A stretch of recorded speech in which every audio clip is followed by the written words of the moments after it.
こんにちは、リエポです。私は今、鹿児島中央駅に向かっております。今日の灰は尋常じゃない。桜島の噴火で火山灰混じりの灰雨が降ってたみたいで、空は真っ黒。どこもかしこも灰まみれ。バスに乗る前になんかパチパチ当たるなと思ったら、灰のつぶても降ってた。こんな天気なのに、公園でくつろいでる人たちがいる。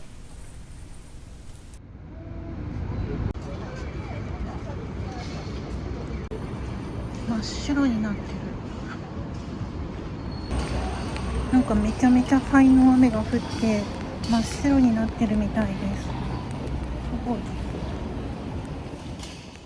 今日久しぶりにホテルステイをしようと思ったんだけど、この天気じゃ外出ちょっと厳しいな。レンタサイクルも多分壊滅的。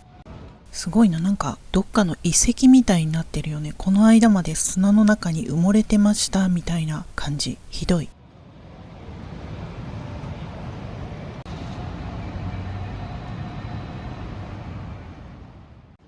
せっかくならこのめったに見ることのない景色を高いところから見てみるか。アミュプラザの6階に向かいます。ここにはアミュランって言って91メートルだったかなぐらいの観覧車があるんですよね。大人1人800円。なんか前もうちょっと安かったような気がするんだけどな。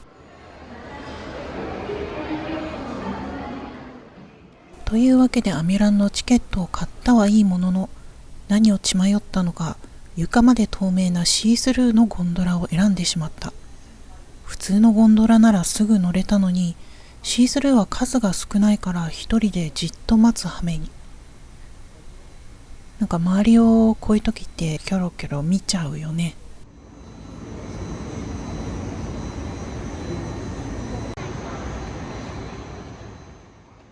観覧車に一人で乗る人の割合を係員の人にさりげなく聞いてみたら、結構一人で乗る人いるらしい。なんかこういう観覧車とか日常から離れた乗り物に乗るときは脱出経路つい探しがち。私だけかな。なんかもし万が一何かあったらどっからどうやって逃げようとか、なんかどこに捕まろうみたいなことを考えちゃう。うわ、ニュースとかで見てたけど本当に白いっていうかグレー。このグレーに見えるところは灰。全部灰が積もってる。とんでもないなこりゃ。なんかね、こんな天気なのにライブに集ってる熱いファンたちがいたんですよね。推し活パワーすごい。こんな天気なのに。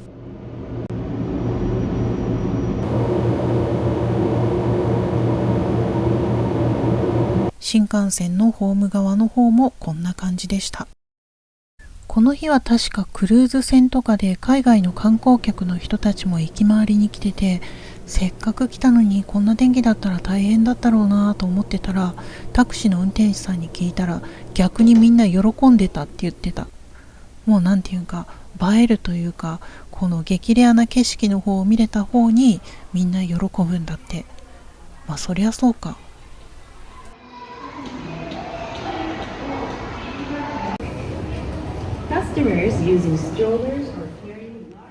地下の飲食店街ってなんか用事がなくてもついつい立ち寄っちゃうよね。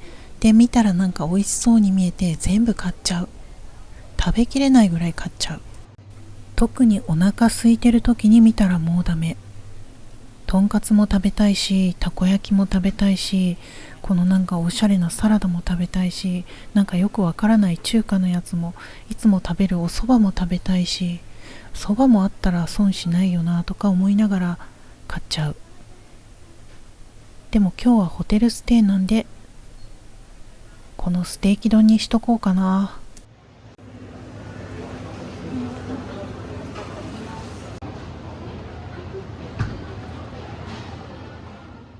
スイーツといえば、この地下の城山ストアにある紅はるかの溶岩焼きも美味しいんだよね。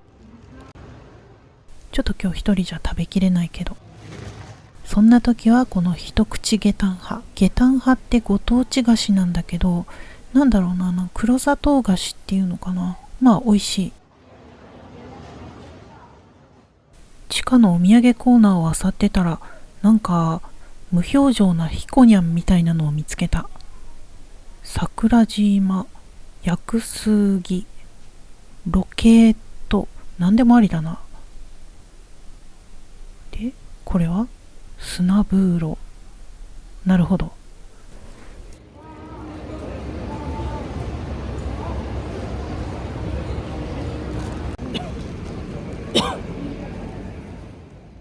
というわけで今日泊まるホテルのあるエリアに向かいます。鹿児島中央駅までは来るけど、なかなかこのエリアを歩くことって少ないんだよね。ここはライカ屋台村といって、鹿児島の名物の食べられるお店が何店舗か入ってる。左側のこの京屋ってお店は昔からあったお店じゃないかな。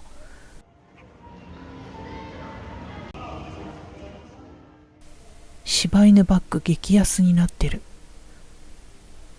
こちらは小瀬戸酒店さんといって、地酒の文化を伝えるお店みたい。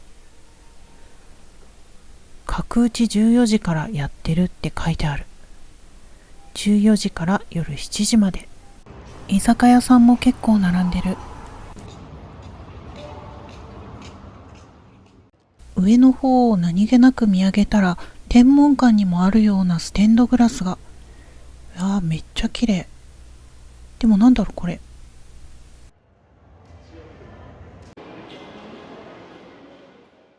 駅から出てあっという間にホテルに到着。ホテルノイルさん。去年できたばっかりのホテルなんですよね。なんかロボット犬がいるって書いてあったんだけど、あれか？勝手に無人ホテルだと思ってたんだけど、人がいてビビる。ちょうど1周年記念のお得なプランがあったんで予約。なんかこれよりリーズナブルな5000円以下のやつもあったんだけど、とりあえず一つ上にしてみた。無人かと思ってたら人がいたからびっくりした。無人チェックインかなと思ってホームページ見てたんだけど、お部屋は7階でした。705。こっちか。え、1、2、こっちか。なんか口の中がジャリジャリ言ってる。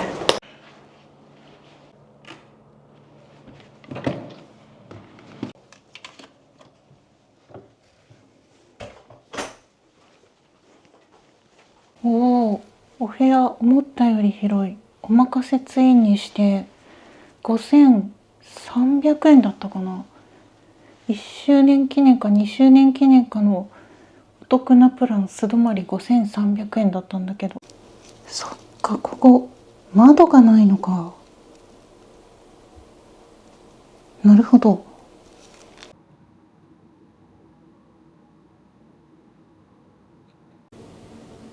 ベッド十分広い感じがする。バスルームちょっと見てみますね。これユニットバスだけど綺麗。ドライヤーはモツヘア。ドライヤーモツヘアのコイズ。お風呂場にはコンセントが一つと、洗面台にフェイス&ハンドソープかな。オリジナルかな。シャンプー類がありますね。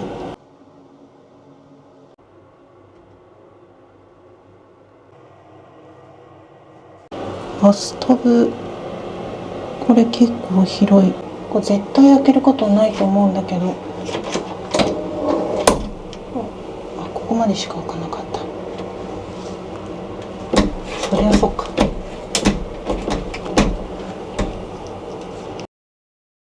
開かない。フロントにお問い合わせ前に人工知能に質問してみます。すいません、お風呂場の窓を閉められなくなったんですけど、はい、下にボタンが、わかりました、やってみます。はい。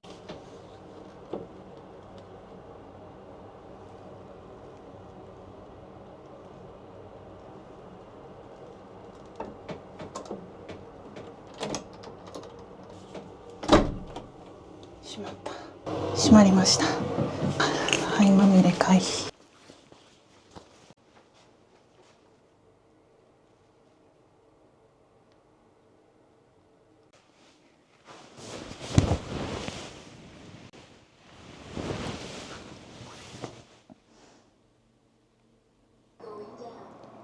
ルームウェアはエレベーターのそばにある。コインランドリーは1階に2台。長期の旅とかの時に着替えたくさん持ってくの大変だから、こういうのはありがたいよね。乾燥機は30分100円、洗濯機は300円だった。モーニングドリンクのサービスが朝7時から11時まであるみたい。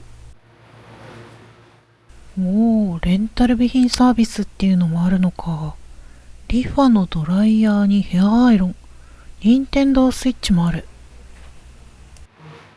ところでさっきからずっと気になってたんだけど、この子はいつ動くんだろう。ノイルくんっていうのか。おーい。おーい。今からホテルの近くの、花木っていう居酒屋に行ってきます。なんかね、そこの離れっていうのがブルータスっていう雑誌に載ってたんですよね。で、同じとこが花木っていうところをやってるらしいので行ってみます。なんかちょうど一人空いてた。最近もう7時前とはいえ明るいですね。この辺りはこの半魚人さんっていうお店とかも海鮮が美味しくって予約しないとなかなか行けない人気のお店みたい。その他にも一人でも気軽に入れそうな居酒屋が結構並んでた。ホテルのある一番街の通りを抜けて都通りの方に出ます。横断歩道を渡ったらこの中華屋さんの前を通ってまだまっすぐ。そこからすぐ左に曲がったら今日のお店。パッと見目立った看板が出てないので本当にここなのかなと思いながらお店の前に近づく。いや、ここで合ってるのかな。看板ないけど合ってるとか思いながら店の前でもじもじしてたら店員さんが気づいて中に招き入れてくれた。お店の中はちょっと照明暗めで落ち着いた音楽が流れていて隠れ家的な雰囲気。なんかお店の端々を見るといろんなものが置いてあって面白い。なんだこのイヨシコーラ中って。お通しで出てきたこのピクルスみたいなやつもしょっぱめで美味しかった。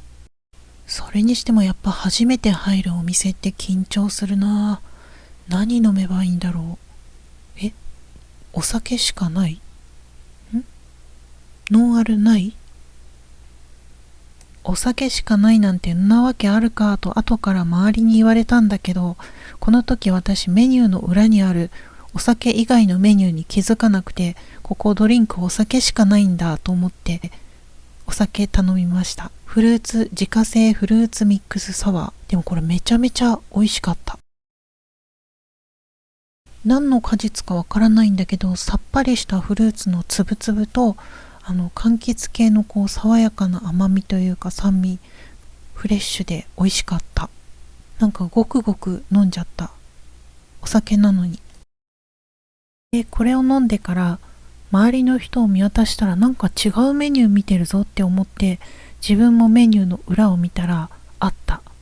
お酒以外のメニューが。てなわけで次はどれを頼もうってメニューを見ながら悩んでたら、隣の常連さんのような方がどれも美味しいですよって言って言ってくれた。で、隣の方が食べてる餃子とか麻婆豆腐みたいなやつもめちゃめちゃ美味しそうだったんだけど、とりあえずこのお刺身を注文してみた。本日のおすすめのハマチのお刺身、上に乗っているのは多分とびっこかな。ハマチのお刺身ととびっこを一緒に食べるって初めてだったんだけど、新鮮な味わいで美味しかった。あとこの2つはめちゃめちゃ美味しくって、エビと豚の揚げ春巻きとトウモロコシのかき揚げなんだけど、あとね、この自家製豆腐もうめちゃめちゃ美味しかったんだけど、滑らかで。なんか気がついたら頭がほわーんとなってた。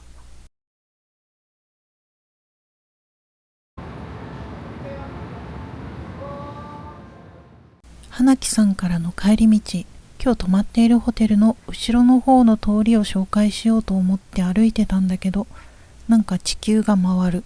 多分これあれだな。夜お腹いっぱい食べようと思って朝昼抜いていったのがいけなかったかな。ちょっと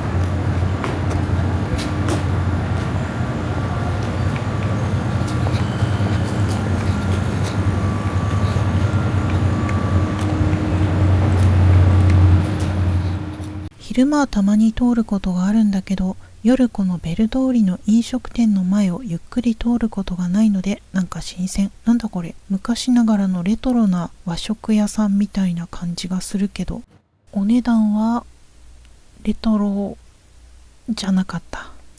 すき焼きコースお一人様9000円。日曜日だからか、夜の通りが静かです。なんかいつも何気なく通り過ぎている街の風景、改めて眺めると新鮮。こんなところにチョコザップってあったんだ。コーヒー屋さんもある。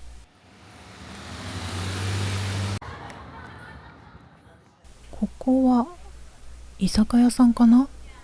お隣はとんかつの川久さん。有名店ですよね。よくお昼時並んでるの見かける。その行列に並ぶ勇気がなくて、実はまだ一回も食べたことがない。美味しいらしいけど。マルカンってまだ売ってるんだ。なんかスリムドカンっていうダイエットアイテムみたいなのがありましたよね。ザ洋食屋さんって感じの佇まいのお店もある。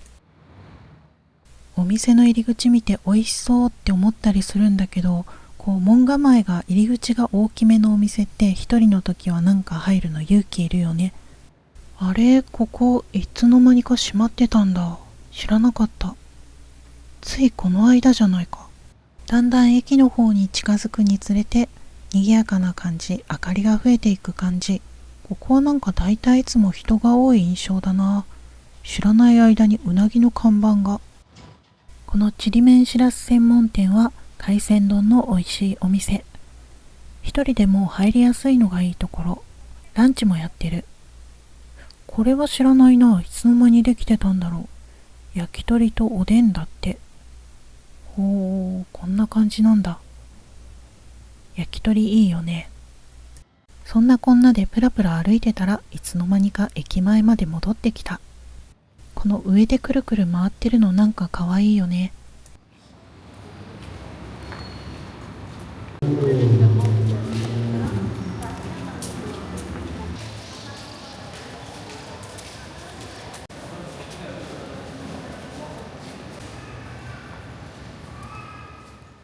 夜もまだ早いっていうこともあってちらほら人も歩いてるな。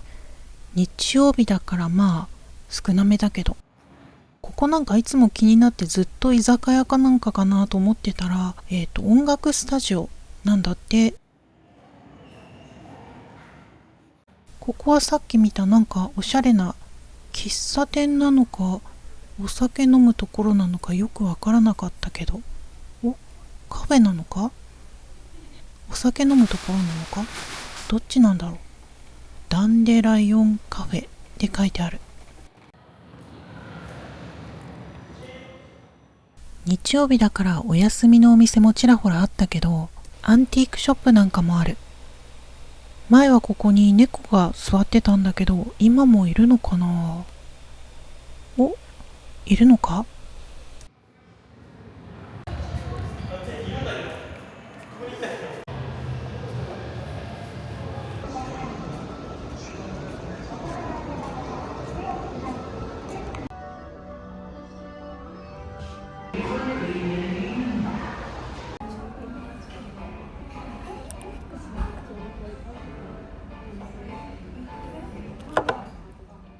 なんか昔コーヒーが酔い覚ましにいいって聞いたことあるんだけど、本当なのかな。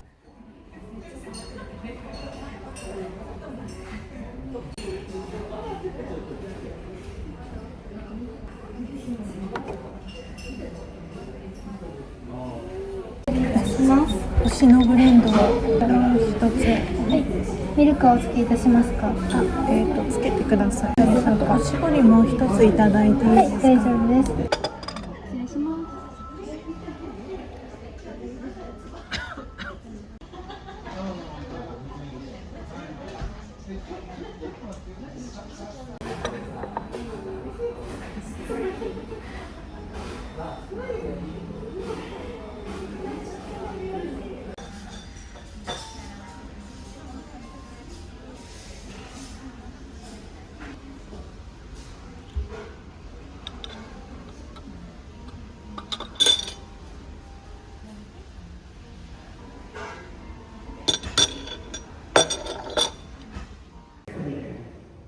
というわけで、なんとか復活したのでホテルに戻ります。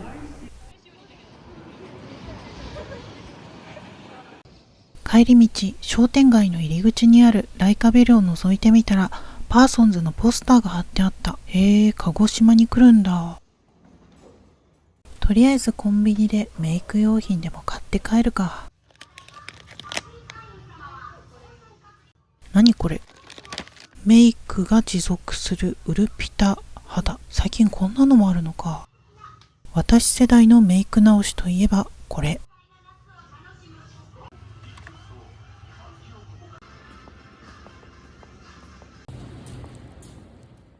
おー、何気なく入ったらシールがあるじゃないか。シールにもレートというものがあるらしいんだけど、私はこの親父っちが可愛いと思う。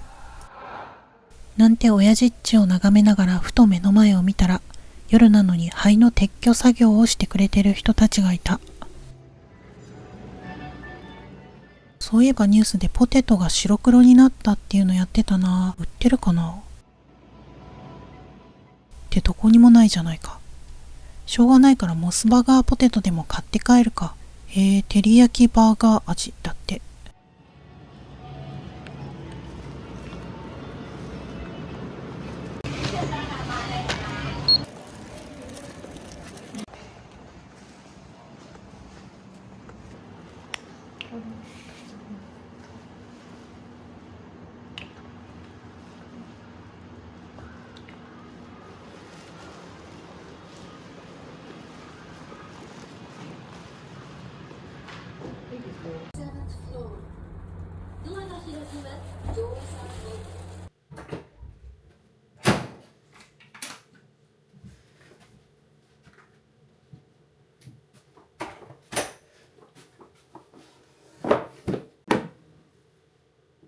これさっきフロントでレンタルしてきたんですけど、壁にあるマグネットを取って、で希望のやつをフロントに出したら、フロントでお部屋番号とか名前を書いて貸し出ししてくれる。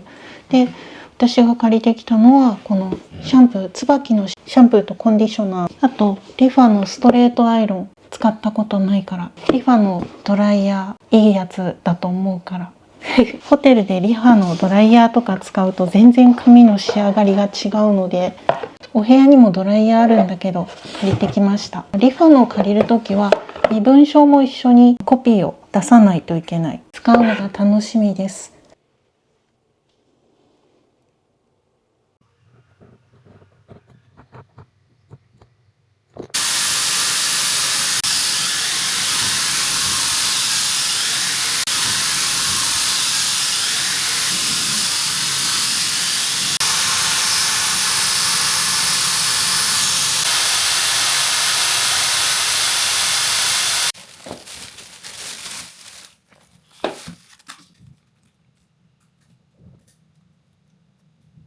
今朝、桜島で連続噴火が発生し、鹿児島市街地では降灰が観測されました。観測していて、ごく小規模な噴火が観測されているということです。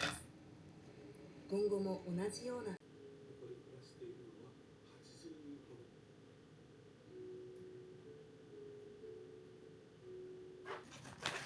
トルコマーさんはとあるごとに私の噴火の様子を全然金属はいくつになっても耐えれば白くなるんですね。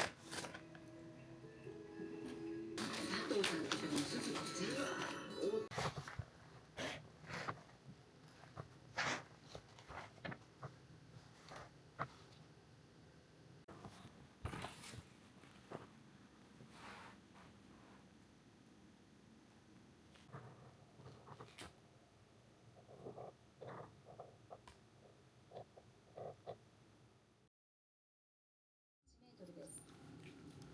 津波注意報が出た地域の方は海岸や川の河口付近を観測しているという事例がありますので、一つの参考にはなるかと思います。最後にちょっとしですね、地震活動現地で活発化っていうのが。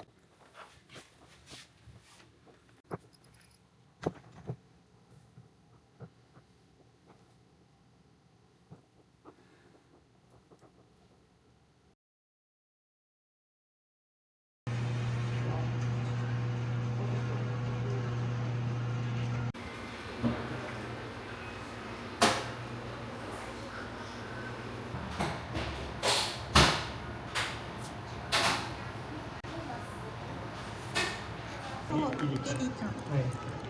とてもいいですね。あ、かわいい。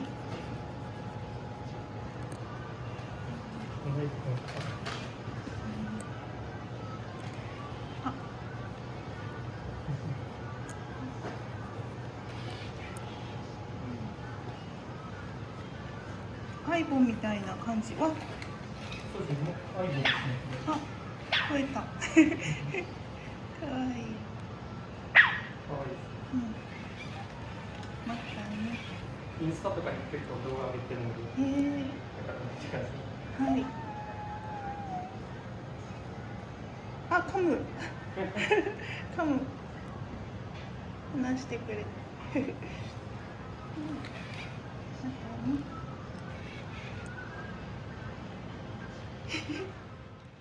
無機物のはずなのに命が宿っているように感じる不思議。